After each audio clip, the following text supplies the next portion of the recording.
আরে এবারেও চাবি দেবো।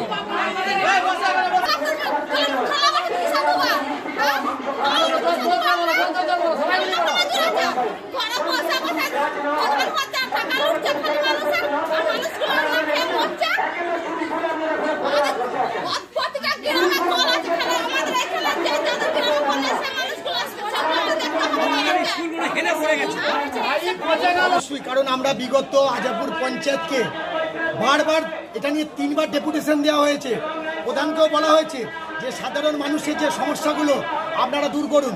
প্রথম সমস্যা হচ্ছে আজকে 4 বছর ধরে পাইপলাইন পোঁতা হয়েছে সজলধারার, সব পাড়া এখনো পর্যন্ত জলই পাচ্ছে না। সেই মানুষকে পুকুরের জলের উপর নির্ভর করতে হচ্ছে। কোন কোন পাড়া? সেটা হচ্ছে মোহনপুর আদিবাসী পাড়া আছে, আপনার ইটখোলা পাড়া, সাঁচেরা একটা গ্রাম আছে, আজাপুর, আদমপুর, বীরেপাড়া থেকে শুরু করে নবগ্রাম, প্রতিটা গ্রামে এখনো পর্যন্ত সব মানুষ সজলধারা জল পাচ্ছে না।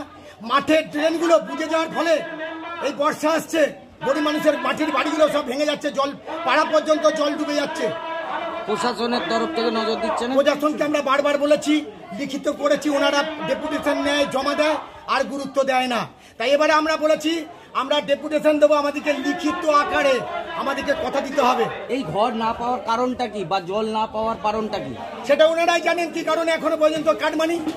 এখন সব যে কন্ট্রাক্টরকে বলছি আপনি কাজ করছেন না কেন, তার কোথাও অসুবিধা, সে কেন সজলধারা আজকে 4-5-6 বছর পাইপ কাটমানি খাচ্ছে। কাটমানি খাওয়ার ফলেই তো আজকে আবাস যোজনার ঘরগুলো সব মানুষ করতে পারছে না।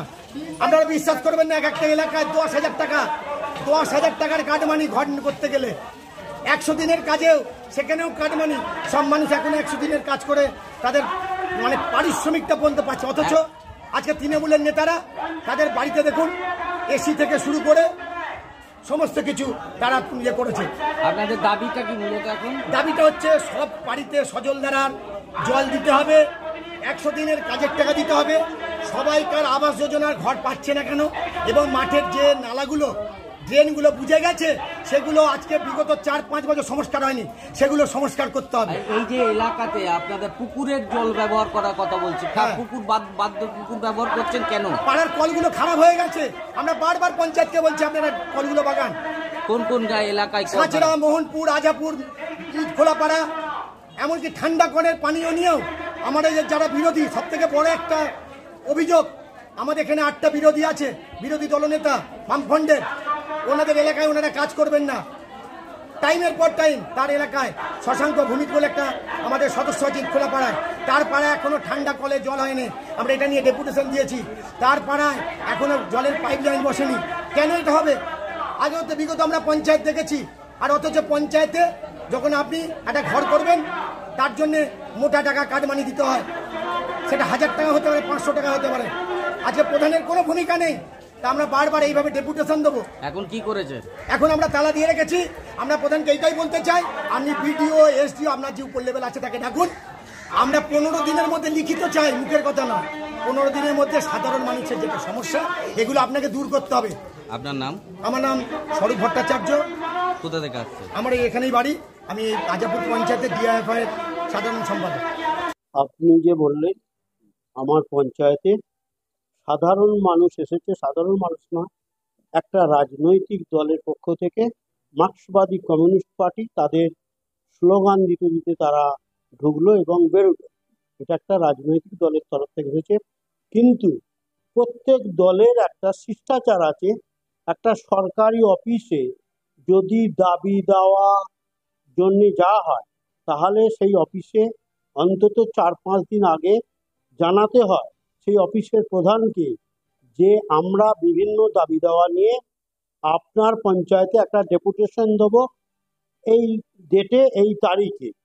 কিন্তু এই রাজনৈতিক দলটা সেই শিষ্টাচার না মেনে হঠাৎ আমার পঞ্চায়েতের গেটে এসে হঠকারিতা শুরু করলো যে তাদের দাবি দেওয়া আছে। আমাদের জিপিতে আজকে অর্থের মিটিং ডাকা ছিল 3:30 থেকে। আমাদের যারা অর্থের কমিটিতে আছে তারা অনেকে ভিতরে প্রবেশ করতে পারেনি, সুতরাং আমাদেরকে ওই অর্থের মিটিংটাকে বাতিল করতে হলো। জরুরি ছিল মিটিংটা। আমরাও পঞ্চায়েতের উন্নয়নমূলক কাজের জন্য আমরা এই অর্থের মিটিংটা ডেকেছিলাম, কিন্তু সেটা আজকে এই হঠকারিতার জন্য হলো না। আজকে যে সমস্ত দাবি দেওয়াগুলো আছে, এটা সর্বত্রই আছে।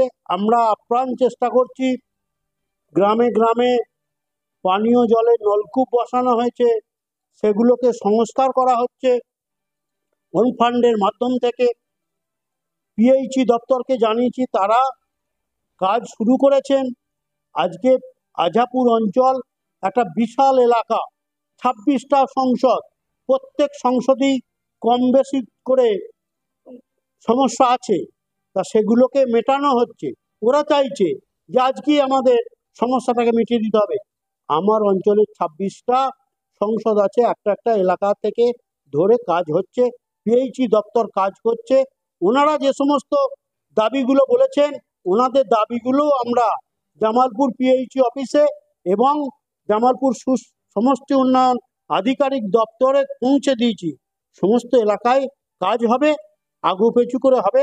আমরা চেষ্টা করছি যাতে সকল এলাকায় পানীয় জলের পিএইচির মাধ্যম দিয়ে পৌঁছে দেওয়া যায়, সেই জন্য আজাপুর গ্রাম পঞ্চায়েত খুব চেষ্টা করছে। এটা আপনাদেরকে জানাই। ডেপুটেশন দেবে বলে এলো, কিন্তু ডেপুটেশন কি দেওয়া হলো? না, ডেপুটেশন দেবো বলে ওদের তো উদ্দেশ্য ডেপুটেশন দেওয়া নয়। ওদের একটা উদ্দেশ্য ওই রাজনৈতিক দলটার একটা হঠকারিতা করা। সুতরাং ওরা এলো, খানিকটা হঠকারিতা করে চলে গেল। আমাদের সঙ্গে বসলো যে হ্যাঁ আমরা বললাম, কিন্তু সেসব শুনলো না, হা হা করে বেরিয়ে চলে গেল। আমরা তো এর আগেও দেখেছি যে ওরা না জানিয়ে আসে এবং এর আগে পঞ্চায়েতে ভাঙচুর করেছে, আসবাবপত্র ভাঙচুর করেছে। সেই জন্য আমরা এবারে বলেছি, যখন আমাদেরকে না জানিয়ে এসেছে, প্রথমে 5 জনকে অনুমতি দিয়েছি, তারপরে 7 জনকে অনুমতি দিয়েছি যে আসুক, সুষ্ঠুভাবে আলোচনা করা হোক। ওদেরও সদস্য আছে, তারাও আমাদের সঙ্গে আলোচনায় বসুক কিভাবে তার এলাকায় সমস্যার সমাধান করা হয়। আমরা আজাপুর অঞ্চল গ্রাম পঞ্চায়েত সব সময় এলাকার উন্নতির জন্য সচেষ্ট। আমরা এলাকার উন্নয়ন ঘটাবো, এটা আমাদের দৃঢ় প্রতিজ্ঞ। এখনো গেটে তালা দিয়ে বিক্ষোভ চালাচ্ছে, এর পরবর্তী পদক্ষেপ কি? এর পরবর্তী পদক্ষেপ আমরা ওদেরকে ডেকেছিলাম ডেপুটেশন দেওয়ার জন্য, ওরা আমাদের কাছে কিছু দিয়ে যায়নি।